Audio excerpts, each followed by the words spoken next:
C'est du jamais vu. C'est du jamais vu. Ce qui vient de se passer ce matin, les amis, du côté de chez Honda, est un séisme dans l'industrie de la moto qui risque très fortement de modifier le paysage de cette dernière pendant de nombreuses années. Je pèse mes mots. La semaine dernière, la grande news qui avait un petit peu secoué l'industrie comme ça, c'était l'annonce non pas de la, mais des CB1000 Hornet, puisque nous avons eu deux machines qui ont été présentées, une standard et une SP, avec des caractéristiques extrêmement surprenantes, mais plutôt dans le bon sens, puisque la machine est dotée d'un moteur, d'une partie cycle quand même assez convaincante, et une seule inconnue manquait à l'équation, c'était le prix de ces deux Hornets en France. Même si on avait des faisceaux déjà un petit peu de présomption, grâce au prix belge, qui avait déjà fuité et qui permettait d'avoir une idée, je peux vous le dire, rien ne préparait à ce que Honda vient de dégainer ce matin. Les prix des deux Hornets ont été révélés, et croyez-moi, vous n'êtes absolument pas prêts pour ce que je vais vous annoncer. Bonjour à toutes et à tous, j'espère que vous allez bien. On se retrouve en Breaking News, en Alerte News, ce matin dans votre Moto Bistro, émission consacrée à l'actualité de la moto, tout simplement, c'est simple à comprendre. Si vous ne connaissez pas la Roadsters TV, vous abonnez à la chaîne, c'est un soutien énorme que vous pouvez apporter à mon travail. En plus des vidéos d'actualité, on fait bien évidemment des essais de machines, des guides d'achat, des tops, donc tout ça dans une ambiance un petit peu décontractée et humour. Et bien évidemment, sur cette vidéo spécifique, un petit like et un commentaire permettent d'aider l'algorithme YouTube à répandre la vidéo à plus de monde et donc à faire augmenter ma visibilité. Et puis moi, ça me permet aussi d'avoir votre opinion et de savoir un petit peu quel est votre avis, votre sensation, votre feeling sur ces news. Alors, comme on a parlé effectivement il y a déjà un certain temps de cela de la Honda CB1000 Hornet, c'était la semaine dernière, je vais me permettre très rapidement de repasser vite sur cette nouvelle machine qui a donc été annoncée, dont on connaissait déjà un petit peu le look puisqu'elle avait été dévoilée à l'EICMA 2023, donc on a deux versions de cette Hornet qui vont être présentées et qui vont être mises en commercialisation, la version SP que vous avez devant vous, et puis une version un petit peu plus standard qui est juste ici, décliné en 3 coloris. Donc ça, c'est quelque chose qui est maintenant su, et au niveau des caractéristiques, on a eu, comme je vous l'ai dit, de belles surprises, puisque en fait cette Hornet intègre bien un moteur 4 cylindres en ligne dérivé de la CBR 1000RR Fireblade, mais non pas avec des niveaux de puissance comme on le pensait, identiques à ceux de la CB1000R, le gros roadster actuellement chez Honda, mais bien avec 111,6 kW, ce qui correspond à 152 chevaux, soit 7 de plus que la CB1000R, et 115,6, soit 157 chevaux sur la version SP, ce qui lui donne tout simplement 12 chevaux de plus que la CB1000R, créant quand même un distinguo, je trouve, assez marqué, suffisamment marqué en tout cas, pour que les deux machines puissent coexister sans problème. Et puis, nous avons eu aussi des choses concernant la partie cycle, où côté standard, on a une fourche Showa SFF-BP avec des étriers Nissin, mais du côté de la version SP, on monte en gamme avec du Brembo Stylema au freinage, les amis, et un amortisseur arrière Öhlins TTX36, réglable en précharge, compression et détente, ça c'est du classique. Alors, du coup, on s'est tout de suite dit que finalement, cette CB1000 Hornet, qu'elle soit dans sa version standard, mais aussi et surtout dans sa version SP, ça allait être une moto qui n'allait pas forcément jouer dans la catégorie des gros roadsters, mais un petit peu mid-size au niveau premium, au niveau du positionnement, puisque on avait quand même des choses qui étaient assez énervées. Et ça a été le fantasme et le mystère, le questionnement du monde motard dans son intégralité pendant les derniers jours qui se sont écoulés, de savoir quel serait le prix de cette moto. Alors comme je vous l'avais dit, on avait des faisceaux de présomption puisque du côté de la Belgique, la CB1000 Hornet en version standard était proposée aux alentours de 10 300 € et en version SP à 12 300 €. Donc on s'est dit qu'on allait être à peu près dans ces prix-là, ce qui déjà de base aurait été quelque chose d'incroyable puisque il n'y a pas de roadster 1000 cm3, un peu gros cœur, qui fasse ce prix-là, je vous le rappelle. La GSX-S 1000 qui fait 152 chevaux vaut 13 500 €, donc on est très loin de ce positionnement, et par rapport à la version SP, elle ne possède pas d'éléments Öhlins ou du Brembo Stylema, et les autres machines proches en termes de puissance, à savoir la MT10 et la S1000R, respectivement chez Yamaha et chez BMW, sont des motos avec des prix qui sont bien plus élevés. On est aux alentours des 16 000 et quelques euros. Certaines personnes avançaient que ce serait totalement impossible pour ces versions de la Hornet 1000 d'être dans ces prix-là et qu'il faudrait plutôt compter sur des positionnements tarifaires à 13, 14, des fois même 15 ou 16 000 euros. Eh bien écoutez, l'attente est terminée. L'attente est finie. Et le prix de ces deux CB1000 Hornet a été révélé.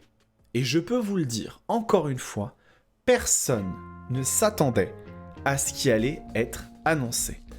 Je ne vous fais pas attendre plus longtemps, voici le communiqué MediaConnect révélant les prix de la nouvelle Hornet 1000. Après avoir révélé les caractéristiques techniques des CB1000 Hornet et CB1000 Hornet SP, Honda France est fier de dévoiler les prix de ces deux nouvelles machines très attendues. Et en ce qui concerne la CB1000 Hornet standard, eh bien le prix sera de 10 599 euros. Et pour la 1000 Hornet SP, 11 799 euros. C'est incroyable, mais c'est dingue. La CB1000 Hornet SP sera commercialisée à moins de 12 000 euros. Et je ne sais pas si vous vous rendez compte du séisme que ça représente dans le monde moto. Mais pour vous donner un ordre d'idée, une Yamaha MT-09 SP est à 12 600, 12 700 euros de mémoire, et une Street Triple 765 RS chez Triumph, on est dans les mêmes prix. Ce qui veut dire que vous avez là présentement une machine qui fait quasiment 30 chevaux de plus que la Triumph et presque 40 de plus que la Yamaha, avec des équipements Stylema et Öhlins pour 11 800 euros. C'est tout simplement fou. Le prix de ces machines est du jamais vu, je vous le dis, dans l'industrie, ça n'a jamais été vu, un rapport qualité-prix comme ça, tout du moins dans les 15-20 dernières années. Les seuls qui auraient pu espérer lutter un peu contre ce prix-là, ce sont les marques chinoises comme CF Moto, mais là, même eux sont écrasés. Ils n'ont pas la capacité de proposer ça, et pour cause, si vous allez chercher du côté de la MT Explorer 800, une machine très bien équipée, qui est quand même très intéressante, avec des écrans de fou, avec du Apple CarPlay, très très bien.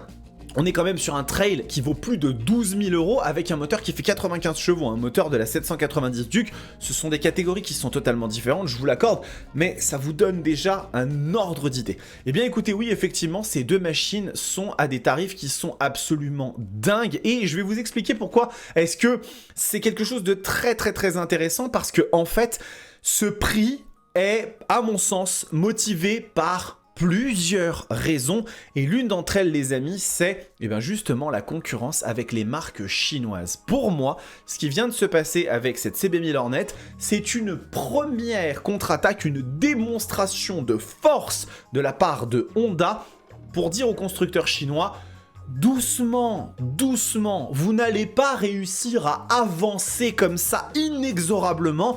Nous allons pouvoir nous aussi sortir nos gros biceps et montrer qu'on peut faire des machines très intéressantes d'un point de vue du rapport qualité-prix.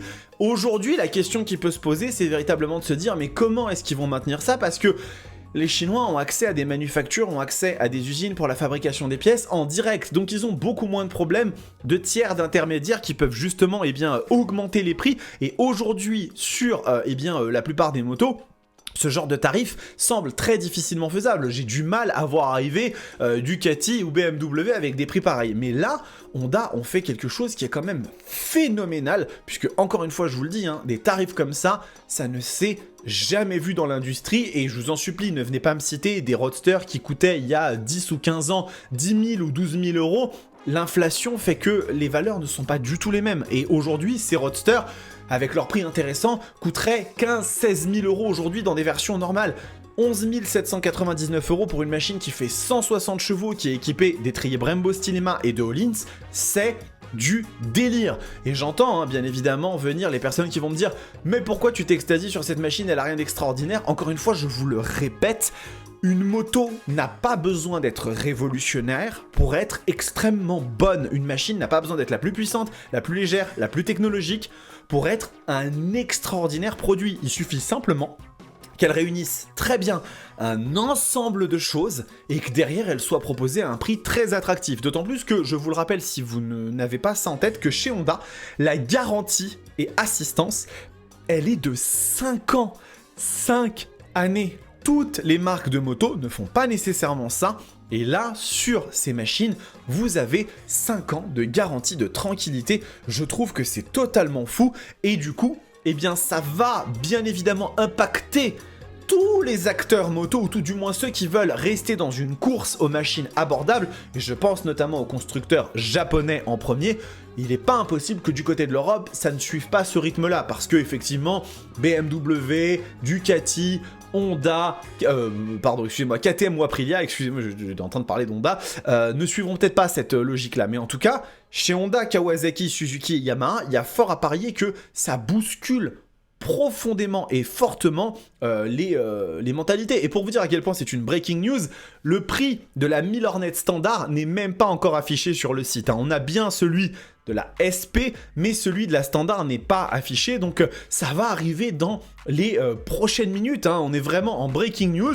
Je vous remontre ces 3 coloris, gris, blanc et rouge, très beau sur la standard. Puis celle vraiment qui a mon coup de cœur absolu, c'est la SP en noir et or comme ça. Mon Dieu, ce qu'elle est belle. Je voulais absolument vous donner cette news le plus rapidement possible parce que c'est un séisme. Je vous le répète, ce qui est en train de se passer actuellement avec cette machine, c'est du jamais vu dans le monde de la moto.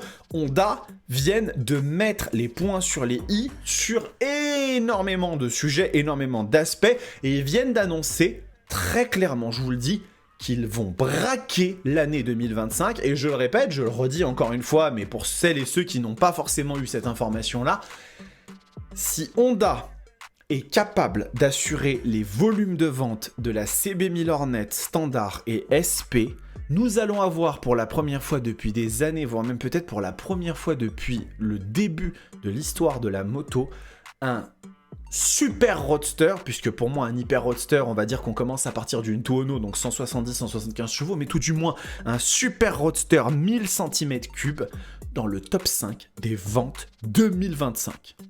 Je peux pas vous en dire plus les amis, c'est vraiment pour moi quelque chose d'incroyable. Cette vidéo arrive à son terme, j'espère en tout cas que ça vous a plu, vraiment pour le coup. J'ai hâte de vous traiter tout ça pendant l'EICMA 2024, puisqu'il va y avoir cette moto qui va être présentée, j'espère la SP sera visible. Vous le savez, je vous l'ai dit, je pars essayer cette machine début décembre à Alicante en Espagne avec Honda qui m'ont invité, donc un énorme merci à eux.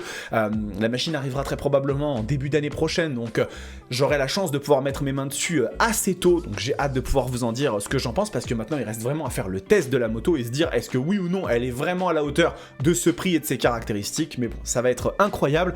Vous avez plein de vidéos qui vous attendent sur la chaîne, qui traitent bien évidemment de ces annonces, aussi de la Yamaha R9, enfin voilà, il y a plein de trucs. Ce soir, vous avez une vidéo sur le top 10 des motos que j'attends le plus à l'EICMA que j'ai réalisé.